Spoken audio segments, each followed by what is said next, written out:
दोस्तों सबसे पहले तो मैं आपको बता दूं कि मेरे चैनल पर 2-3 दिन से वीडियो इसलिए नहीं आ पा रही थी क्योंकि मेरे लैपटॉप का हार्ड ड्राइव क्रैश कर गया था, जिस कारण मुझे इस वीडियो को बनाने में कुछ टाइम लग गया। बट डोंट वरी, इस वीडियो में भी आपको कुछ न कुछ नया जानने को मिलने वाला है। दोस्तों सी हल्क शो से मैं जिस तरह का एपिसोड एक्सपेक्ट कर रहा था वो एपिसोड फाइनली अब हमें देखने को मिल चुका है। एंड इस एपिसोड में फाइनली हमें चार्ली कॉक्स का डेयरडेविल भी देखने को मिला है, जिस कारण इस एपिसोड को देखने में मुझे सी हल्क शो के सारे एपिसोड से भी ज्यादा मजा आया है। तो hello everyone, this is Sarfaraz, आप देख रहे हैं सुपर हीरो मल्टीवर्स। टुडे मैं ब्रेक डाउन करने वाला हूँ सी हल्क शो के एपिसोड 8 का, जिसके साथ साथ मैं इस एपिसोड में दिखाए गए कुछ इंपॉर्टेंट डिटेल्स पर भी बात करने वाला हूँ। So without wasting any more time, चलिए खोलता हूँ मैं अपने इन्फॉर्मेशन का पिटारा।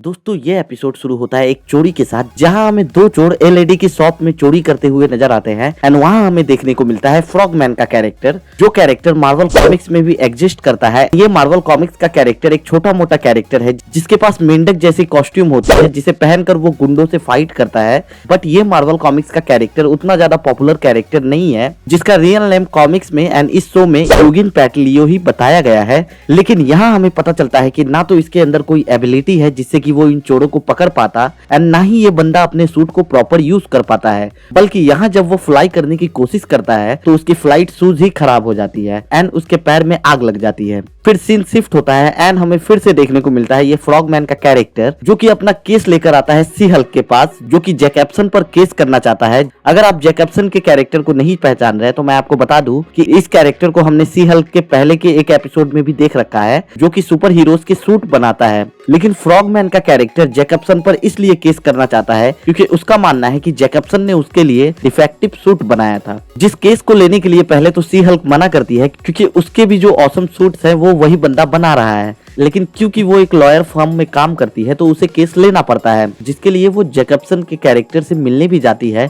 लेकिन जैकब्सन का कैरेक्टर उसे साफ साफ मना कर देता है कि उसका सूट डिफेक्टिव हो ही नहीं सकता है, जिस कारण सी हल्क एंड जैकब्सन में हमें मनमुटाव भी देखने को मिलता है। फिर सीन शिफ्ट होता है इस एपिसोड के कोर्ट रूम ड्रामा पर, जिसे मैं ऑनेस्टली बोलूं तो ये इस पूरे शो का रियल कोर्ट रूम ड्रामा माना जा सकता है, जहां हमें फर्स्ट टाइम जैकब्सन की तरफ से मैट मैडॉक AKA डेयरडेविल का कैरेक्टर एज लॉयर उसका केस लेता है, जहां हमें मैट मैडॉक की एंट्री भी दिखाई जाती है। जो सीन सच में लाजवाब लगता है, जहां मैट मैडॉक इजिली अपने सुपर स्मेल से सी हल्क को ये केस हरा देता है। एंड फन फैक्ट, इस शो का ये पहला ऐसा केस है जिसे सी हल्क हार गई है। लेकिन यहाँ गौर करने की बात यह है कि यहाँ सोकोविया एकॉर्ड्स वाले जो रूल है उसे हटाने का रेफरेंस दिया गया है, जिसे एक लाइन में मैट मैडॉक ने एक्सप्लेन कर दिया कि अब सोकोविया एकॉर्ड्स लागू नहीं है, जिसका मतलब ये हुआ कि MCU के मेन यूनिवर्स में सुपर हीरोज अब अपना इंडिपेंडेंट काम कर सकते हैं। जिसके बाद वाले सीन में हमें मैट मैडॉक एंड जेनिफर उसी बार में मिलते हुए दिखते हैं, जिस बार में सी हल्क यानी कि जेनिफर हमें पिछले भी कुछ एपिसोड में देखने को मिली है,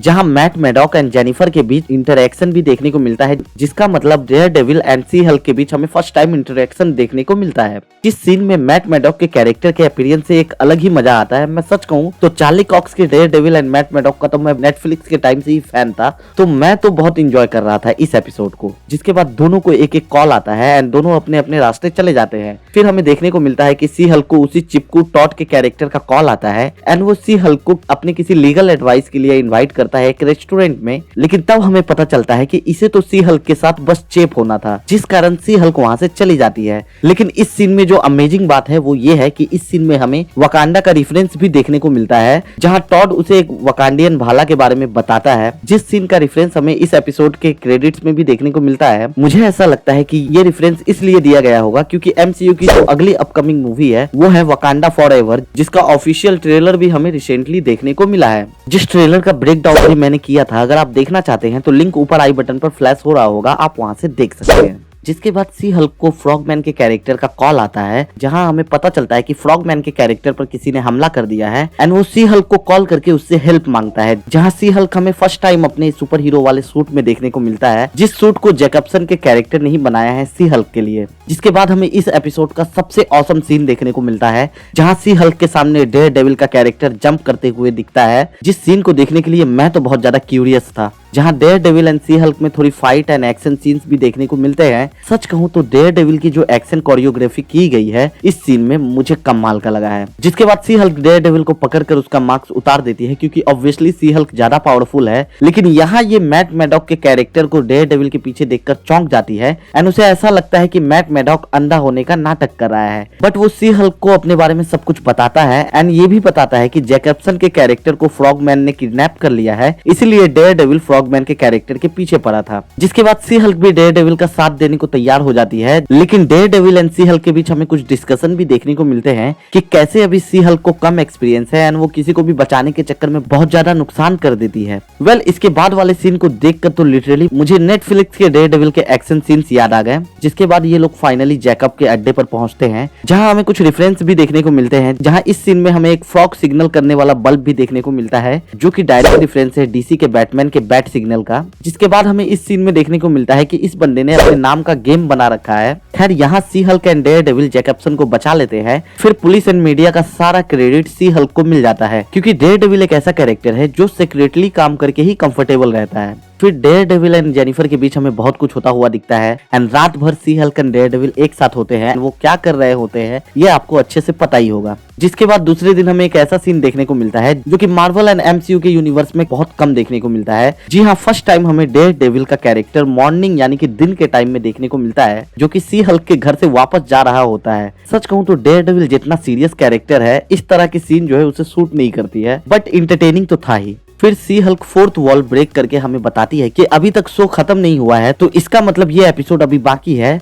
जहां हमें वो रेड हल्क एंड हल्किंग का भी रेफरेंस देती है, जो चीज मैंने आपको मेरे पिछले सी हल्क के एपिसोड के ब्रेकडाउन में भी बताया ही था। फिर सी हल्क को best female lawyer of the year का अवार्ड के लिए इन्विटेशन आता है एंड ऑब्वियसली वो वहां जाती भी है। लेकिन अवार्ड मिलने के साथ साथ यहाँ मेन स्क्रीन पर सी हल्क के सारे पर्सनल चीजें, जैसे कि उसके चैट, उसके पर्सनल डिटेल के साथ साथ उसके एंड जॉस के साथ के सारे वीडियोस भी बिग स्क्रीन पर देखने को मिलते हैं। जिस कारण सी हल्क की कैरेक्टर हमें first time out of control होते हुए दिखती है and first time She Hulk की कैरेक्टर हमें एमसीयू में एक मॉन्स्टर की तरह देखने को मिलती है। जब तक वो अपने आप को संभालती है बहुत देर हो चुकी होती है एंड पुलिस टीम उस पर गन तान देते हैं एंड ये एपिसोड यहीं पर एंड होता है। मैं आपको बता दूं कि ये एपिसोड सी हल्क के पिछले सारे एपिसोड से ऑसम एपिसोड था, जहां डेयर डेविल की एंट्री ने इस एपिसोड में जान डाल दी थी। एंड मैं आपको बता दूं कि इसके बाद शायद डेयर डेविल का कैरेक्टर अब हमें इस शो में देखने को नहीं मिलेगा, क्योंकि अब फिनाले एपिसोड तो बाकी ही है सी हल्क शो का। लेकिन अब इंतजार है हेल्थ किचन में डेयर डेविल के कैरेक्टर को देखने का, जो कि अपने show Daredevil Born Again में फिर से देखने को मिलने वाला है। खैर, मैं आपको बता दूं कि ये एपिसोड हिंट देता है फिनाले में हमें रेड हल्क या फिर हल्क जितना पावरफुल और भी कैरेक्टर हमें देखने को मिलने वाले हैं। सो हमें कमेंट में बताएं कि आप कितने एक्साइटेड है इस शो के फिनाले एपिसोड के लिए। वैसे मैंने सी हल्क के सारे एपिसोड्स का ब्रेक डाउन किया है, अगर आप देखना चाहते हैं तो प्लेलिस्ट का लिंक आपको ऊपर आई बटन पर फ्लैश होता हुआ दिख रहा होगा, आप वहां से देख सकते हैं। अगर आपको ये वीडियो अच्छी लगी है तो वीडियो को लाइक एंड शेयर करने के साथ साथ मेरे चैनल को सब्सक्राइब करके बेल आइकन पर ऑल पे क्लिक कर लें, जिससे कि मेरी हर इंटरेस्टिंग एंड लेटेस्ट वीडियो की नोटिफिकेशन आपको मिलती रहेगी। सो फ्रेंड्स, यहीं पर मैं अपने इन्फॉर्मेशन के पिटारे को बंद करता हूँ। I hope you enjoy, take care, stay safe, फिर मिलेंगे मल्टीवर्स में। थैंक्स।